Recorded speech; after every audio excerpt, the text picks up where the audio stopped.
Hello everyone, welcome to study access. দেখো, আজ আমরা আলোচনা করব রেলের প্রিভিয়াস ইয়ার কোশ্চেনগুলো নিয়ে। প্রত্যেক দিন যেভাবে আমরা আলোচনা করছি সেভাবেই আজকেও আমরা আলোচনা করব। তো দেখো, আজকে সেট নাম্বার 3 আলোচনা করা হবে। তো দেখি প্রথম কোশ্চেন কি রয়েছে। প্রথম কোশ্চেনে দেখো রয়েছে, ট্যাক্সোনমির পিতা হিসাবে কাকে বিবেচ্য করা হয়, অর্থাৎ কাকে ট্যাক্সোনমির পিতা বলা হয়ে থাকে। দেখো, এখানে কিন্তু রাইট অ্যান্সার হয়ে যাচ্ছে অপশন এ, অর্থাৎ লিনিয়াসকে কিন্তু ট্যাক্সোনমির পিতা বলা হয়ে থাকে। আর দেখো, এর পুরো নাম কি? এর পুরো নাম হচ্ছে ক্যারোলাস লিনিয়াস। আর দেখো, ট্যাক্সোনমি কথাটির অর্থ কি? ট্যাক্সোনমি কি? ট্যাক্সোনমি হচ্ছে জীববিদ্যার এমন একটা শাখা যেখানে জীবের শনাক্তকরণ, নামকরণ, তারপর হচ্ছে শ্রেণীবিন্যাসের নিয়ম বিজ্ঞানসম্মতভাবে কিন্তু আলোচিত হয় এখানে, আর তাকেই বলা হচ্ছে কি? ট্যাক্সোনমি। আর দেখো, ট্যাক্সোনমি শব্দটি কোথা থেকে এসেছে? এটি কিন্তু দুটি গ্রিক শব্দ, একটি হচ্ছে টেক্সিস আর একটা হচ্ছে নোমোস। এটি থেকে কিন্তু এসেছে এই ট্যাক্সোনমি শব্দটি। আর দেখো, টেক্সিস শব্দের অর্থ কি? টেক্সিস শব্দের অর্থ হচ্ছে বিন্যাস, এবং নোমোস শব্দের অর্থ কিন্তু হচ্ছে বিধি বা নিয়ম। তাই এই ট্যাক্সোনমি শব্দের পুরো অর্থ যদি আমরা একসঙ্গে বলতে যাই, তাহলে কিন্তু এর পুরো অর্থ দাঁড়াচ্ছে কি? বিন্যাস বিধি। তারপরে আমরা যেটা জানবো সেটা হচ্ছে, এখানে দেখো অগাস্তিন ডি ক্যান্ডোলে ইনি কিন্তু সর্বপ্রথম এই ট্যাক্সোনমি শব্দটি ব্যবহার করেন, এটা কিন্তু এখান থেকে মনে রাখবে। আর দেখো, এই ট্যাক্সোনমি শব্দটি সর্বপ্রথম ইনি ব্যবহার করার ফলে কিন্তু তাকে কি বলা হয়? এই ট্যাক্সোনমি শব্দটির প্রবক্তা কিন্তু তাকেই বলা হয়। অর্থাৎ কাকে বলা হয়? অগাস্তিন ডি ক্যান্ডোলেকে কিন্তু আমাদের ট্যাক্সোনমি শব্দটির প্রবক্তা বলা হয়ে থাকে। পরবর্তী কোশ্চেন দেখো রয়েছে, ড্যাশ লেন্সের ফোকাল দৈর্ঘ্যকে সামঞ্জস্য করতে চোখে সাহায্য করে, অর্থাৎ কোনটি লেন্সের ফোকাল দৈর্ঘ্যকে সামঞ্জস্য করতে চোখে সাহায্য করে? এখানে কিন্তু রাইট অ্যান্সার হয়ে যাবে কি? আমাদের অপশন এ, অর্থাৎ সিলিয়ারি বডি কিন্তু এটি সাহায্য করে থাকে। দেখো, এই সিলিয়ারি বডি লেন্সের উপযোজনে সাহায্য করে আবার। আর এটি দেখো, তারপরে রয়েছে অপশন সিতে যেটা রয়েছে লেন্স। এই লেন্স কী করে? লেন্স কিন্তু আলোর প্রতিসরণ ঘটায় এবং আলোক রশ্মির রেটিনার উপর কিন্তু কেন্দ্রীভূত করে, অর্থাৎ আলোর প্রতিসরণ ঘটাবে এবং আলোক রশ্মিটাকে রেটিনার উপর কেন্দ্রীভূত করবে এই লেন্স। আর তারপরে রয়েছে দেখো রেটিনা। রেটিনার কাজ কি? রেটিনার কাজ কিন্তু হচ্ছে আমাদের বস্তুর প্রতিবিম্ব গঠনে সাহায্য করে থাকে আমাদের এই রেটিনা। পরবর্তী কোশ্চেন দেখো রয়েছে, ভারতে ক্রিকেট বোর্ড অফ কন্ট্রোল, যেটিকে বলা হচ্ছে বিসিসিআই। এখানে দেখো ভুল দেওয়া রয়েছে, এটা হবে বিসিসিআই। এই বিসিসিআই এর প্রধান দপ্তর কোথায় রয়েছে? এই বিসিসিআই এর প্রধান দপ্তর রয়েছে কিন্তু অপশন এতে, অর্থাৎ মুম্বাই যে শহরটি রয়েছে এখানে কিন্তু বিসিসিআই এর প্রধান দপ্তর রয়েছে। দেখো, এটি 1928 সালে গঠিত হয়, এই board of control for cricket in India, যেটি হচ্ছে পুরো নাম। এটি কিন্তু 1928 সালে গঠিত হয়। এর প্রেসিডেন্ট বর্তমানে আছেন কে? সৌরভ গাঙ্গুলি কিন্তু বর্তমানে এর প্রেসিডেন্ট রয়েছেন। আর ভাইস প্রেসিডেন্ট রয়েছেন হচ্ছেন রাজীব শুক্লা। আর এর সেক্রেটারি রয়েছেন কে? সেটা জয় শাহ কিন্তু রয়েছেন সেক্রেটারি। পরবর্তী কোশ্চেন দেখো রয়েছে, প্রধানমন্ত্রী মোদির জন্মদিনে সারা দেশে পালন করা হয় ড্যাশ নামে, অর্থাৎ প্রধানমন্ত্রী নরেন্দ্র মোদীর জন্মদিনকে কী হিসাবে পালন করা হয়? এখানে কিন্তু রাইট অ্যান্সার হয়ে যাচ্ছে অপশন বি, অর্থাৎ সেবা দিবস হিসেবে কিন্তু পালন করা হয়ে থাকে।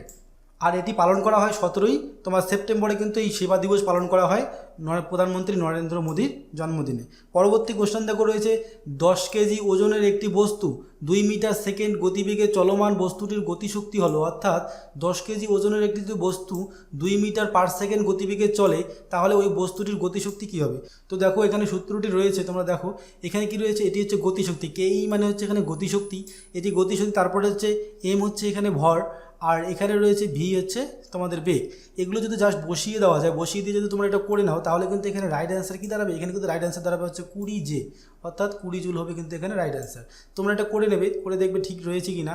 পরবর্তী কোশ্চেন দেখো রয়েছে, দেখো বলা হচ্ছে, চোল রাজাগণ ছিলেন অজস্র মন্দির নির্মাণকারী, তারা তাঞ্জোরের ড্যাশ মন্দির নির্মাণ করেছিলেন। এখানে কিন্তু দেখো রাইট অ্যান্সার হয়ে যাবে কি? এখানে রাইট অ্যান্সার হয়ে যাবে আমাদের অপশন সি, অর্থাৎ বৃহদীশ্বর কিন্তু হয়ে যাচ্ছে এখানে রাইট অ্যান্সার।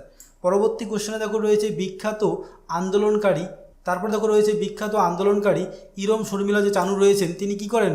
তিনি এর লৌহ মানবী রূপে কিন্তু, তার নাম কিন্তু হচ্ছে লৌহ মানবী রূপে কিন্তু অধিক খ্যাত রয়েছেন। ইনি কোন রাজ্যের রয়েছেন? এই যে দেওয়া রয়েছে ছবি এখানে, ইনি কিন্তু রয়েছেন নাগাল্যান্ডের অধিবেশী কিন্তু ছিলেন ইনি। তো দেখো, তোমার এই যে ইরম শর্মিলা চানু 1972 সালে 14ই মার্চ মণিপুরে কিন্তু জন্মগ্রহণ করেন।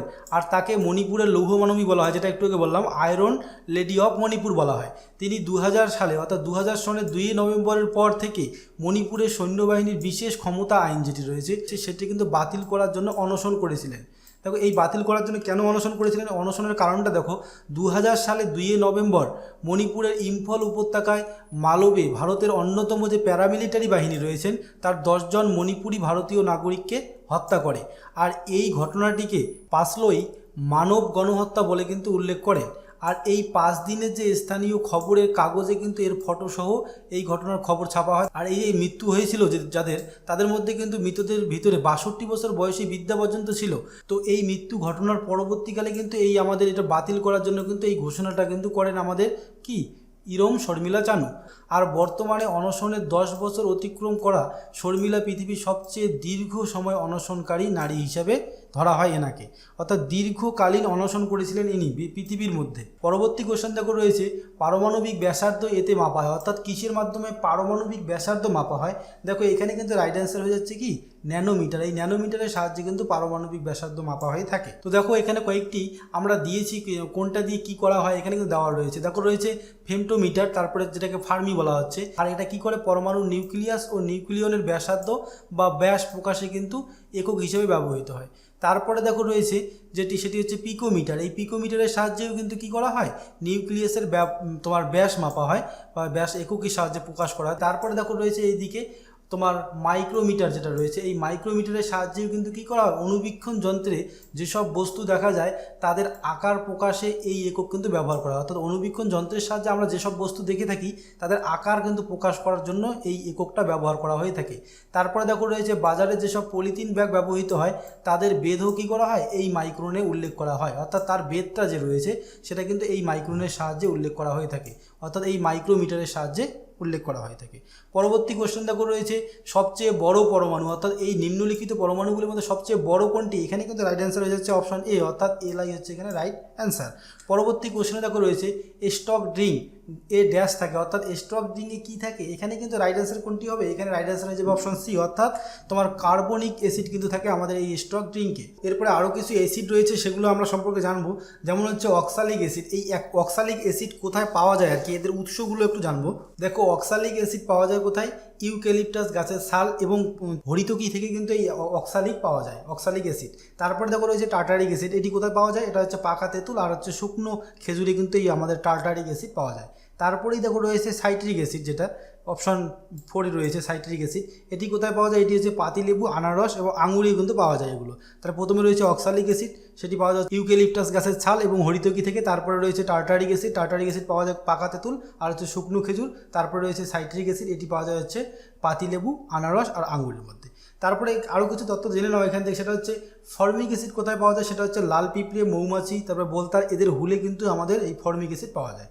তারপরে একটা জানবো সেটা হচ্ছে ল্যাকটিক অ্যাসিড। ল্যাকটিক অ্যাসিড আমরা জানি সবাই মোটামুটি, দই এবং শশা থেকে কিন্তু এই ল্যাকটিক অ্যাসিড পাওয়া যায়। তারপরে রয়েছে মেলিক অ্যাসিড, যেটা পাওয়া যায় কোথায়, কাঁচা আপেলের ত্বক এবং চেরি ফল থেকে কিন্তু আমাদের মেলিক অ্যাসিড পাওয়া যায়। তো চলো পরবর্তী কোশ্চেন দেখে নিই। পরবর্তী কোশ্চেনে রয়েছে কাঁটাবন ড্যাশে পাওয়া যায়, অর্থাৎ কাঁটাবন কোথায় পাওয়া যায়। এখানে কিন্তু দেখো রাইট অ্যান্সার হয়ে যাবে রাজস্থানে কিন্তু এই কাঁটাবন পাওয়া যায়। আর দেখো এখানে আর কি কি রয়েছে দেখো একটু, এটা কিন্তু কেওলাদেও যে জাতীয় উদ্যান রয়েছে, তারপরে মরুভূমি জাতীয় উদ্যান, এইরকম জাতীয় উদ্যানগুলো কিন্তু এই কেওলাদেও জাতীয় উদ্যান, তারপরে হচ্ছে মরুভূমি জাতীয় উদ্যান, এগুলো কিন্তু রয়েছে আমাদের রাজস্থানে। এখানে 3টি মূল ব্যাঘ্র প্রকল্প রয়েছে, সেগুলো সম্পর্কে একটু জানি। সেটা হচ্ছে রণথম্বর যে ব্যাঘ্র প্রকল্প জাতীয় উদ্যানটা রয়েছে সেটা কিন্তু এই রাজস্থানে রয়েছে। তারপরে হচ্ছে সরিষ্কা টাইগার রিজার্ভ, এটাও কিন্তু তোমাদের রাজস্থানে রয়েছে। তারপরে রয়েছে মুকুন্দ্র হিল টাইগার রিজার্ভ, যেটা রয়েছে মুকুন্দ্র হিল তোমার টাইগার রিজার্ভ, সেটিও কিন্তু রয়েছে আমাদের রাজস্থানে। তো পরবর্তী কোশ্চেন দেখে নিই। দেখো পরবর্তী কোশ্চেনে রয়েছে গভীর ঘন মাধ্যমে বাঁকানো আলোর রশ্মিকে বলা হয়, অর্থাৎ বাঁকানো আলোর রশ্মিকে কী বলা হয়। এখানে দেখো রাইট অ্যান্সার হয়ে যাবে কি, এখানে কিন্তু রাইট অ্যান্সার হয়ে যাচ্ছে প্রতিসরণ কিন্তু বলা হয়।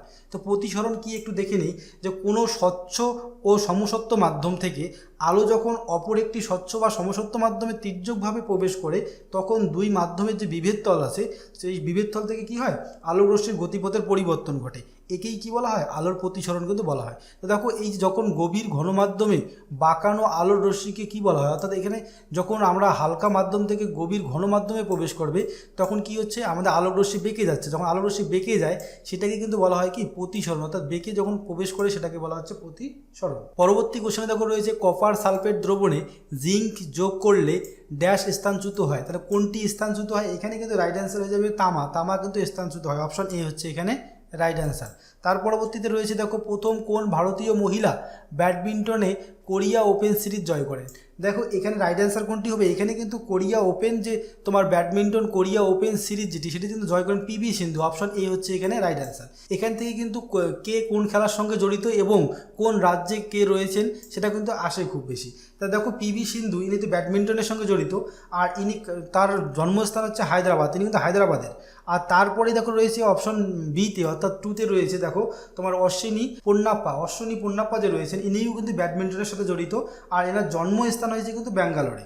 আর তারপরে রয়েছেন কি জালা গাট্টা, ইনি কিন্তু কি অরিজিনাল নাম হচ্ছে জাওয়ালা গাট্টা, ইনি কিন্তু ব্যাডমিন্টনের সঙ্গে জড়িত, আর এনার জন্ম হচ্ছে মহারাষ্ট্রের ওয়ার্ধাতে কিন্তু এনার জন্ম রয়েছেন। তাহলে ইনি কোথাকার, তাহলে কোন রাজ্যের, ইনি হচ্ছেন মহারাষ্ট্র রাজ্যের। তারপরে রয়েছেন সাইনা নেহওয়াল, ইনি কিন্তু জন্মগ্রহণ করেছেন কোথায়, ইনি কিন্তু জন্মগ্রহণ করেছেন হচ্ছে হরিয়ানা রাজ্যের হিসারে কিন্তু এনার জন্ম, আর ইনি হচ্ছেন কি ইনিও ব্যাডমিন্টনের সঙ্গে জড়িত রয়েছেন। তো কোন খেলার সঙ্গে জড়িত এবং কোন রাজ্যে রয়েছেন এটা একটু জানা দরকার ছিল। তো চলো পরবর্তী কোশ্চেন দেখে নিই। পরবর্তী কোশ্চেনে দেখো রয়েছে ড্যাশ সালে শের খান বাংলাকে আক্রমণ করে গিয়াসউদ্দিন শাহকে পরাজিত করেন। এখানে কিন্তু রাইট অ্যান্সার হয়ে যাবে কি 1538 সালে, কিন্তু এখানে হবে রাইট অ্যান্সার, 1538 সালে করেন। তারপরে দেখো এই শেরশাহ হচ্ছেন কি, শেরশাহ কিন্তু হচ্ছে সুর রাজবংশ যে রয়েছেন সেই সুর রাজবংশের কিন্তু প্রতিষ্ঠাতা হচ্ছে আমাদের এই শেরশাহ, যার নাম হচ্ছে আরেকটি কি শের খান। আর এই শের খানের প্রকৃত নাম কি, এই শের খানের কিন্তু প্রকৃত নাম হচ্ছে ফরিদ। আর এনার জন্ম কত সালে, এর জন্ম হচ্ছে 1472 সালে কিন্তু জন্মগ্রহণ করেন শেরশাহ। পরবর্তী কোশ্চেন দেখো রয়েছে ড্যাশ বৈশিষ্ট্যটি হলো একটি অণুর হ্যালোজেন পরমাণুগুলির দ্বারা ইলেকট্রনকে আকর্ষণ করার ক্ষমতা।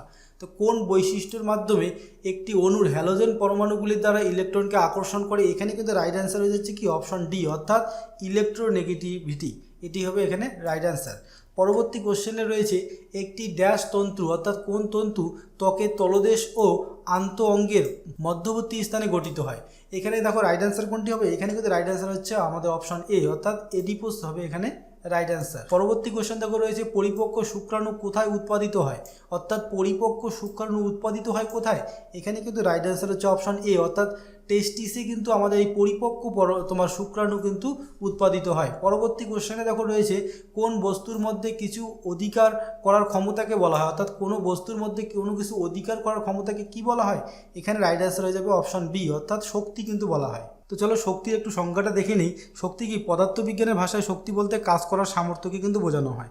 আর প্রধানত শক্তি হচ্ছে কি পদার্থের এমন বৈশিষ্ট্য যার সৃষ্টি বা ধ্বংস নেই, এক রূপ থেকে অন্য রূপে কিন্তু এ নিতে পারে না এটি। আর দেখো এক বস্তু থেকে অন্য বস্তুতে কিন্তু যেতে পারে না। তা কি শক্তি হচ্ছে কি, শক্তি হচ্ছে পদার্থবিজ্ঞানের ভাষায় কিন্তু শক্তি বলতে আমরা বুঝি কি সামর্থ্যকে বুঝি।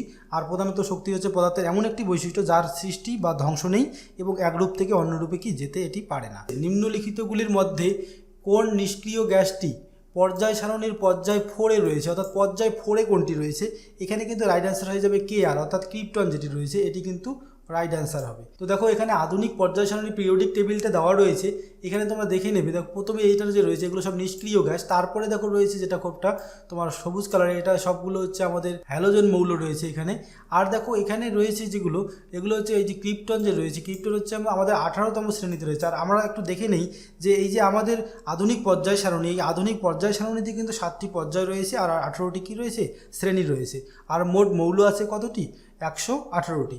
আর দেখো এই দিকে যেগুলো রয়েছে এগুলো কিন্তু সব হচ্ছে পর্যায় 1 2 3 করে 7টা পর্যায় রয়েছে, আর এই দিকে শ্রেণী রয়েছে টোটাল 18টা। আর এই পর্যায়গুলির মধ্যে 4 নম্বর পর্যায়ে কিন্তু দেখো এই যে ক্রিপ্টন রয়েছে সোজা, আর শ্রেণী যদি ধরি তাহলে কিন্তু 18 নম্বর শ্রেণীতে রয়েছে এই ক্রিপ্টন। আর এটিকে কি বলা হয়, নোবেল গ্যাস বলা হয় এই ক্রিপ্টনকে। আর দেখো এর ঠিক উপরে এর অ্যাটমিক নাম্বারটাও দেওয়া রয়েছে, এই ক্রিপ্টনের অ্যাটমিক নাম্বার কত 36 হচ্ছে এই ক্রিপ্টনের অ্যাটমিক নাম্বার। তো চলো পরবর্তী কোশ্চেন দেখে নিই। পরবর্তী কোশ্চেনে রয়েছে পশ্চিমবঙ্গের ড্যাশ দেশগুলির সাথে সীমানা রয়েছে, অর্থাৎ পশ্চিমবঙ্গ রাজ্যটির কোন কোন দেশের সঙ্গে সীমানা রয়েছে। দেখো এখানে পশ্চিমবঙ্গের সঙ্গে এদিকে রয়েছে পূর্ব দিকে বাংলাদেশ, তার একদম উত্তর দিকে রয়েছে ভুটান, তারপরে আরও উত্তর পশ্চিম দিকে দেখো রয়েছে নেপাল। এই 3টি দেশের সঙ্গে কিন্তু আমাদের পশ্চিমবঙ্গের সীমানা স্পর্শ করে রয়েছে। তাহলে এখানে রাইট অ্যান্সার হচ্ছে অপশন ডি অর্থাৎ 3টি দেশ হবে এখানে রাইট অ্যান্সার।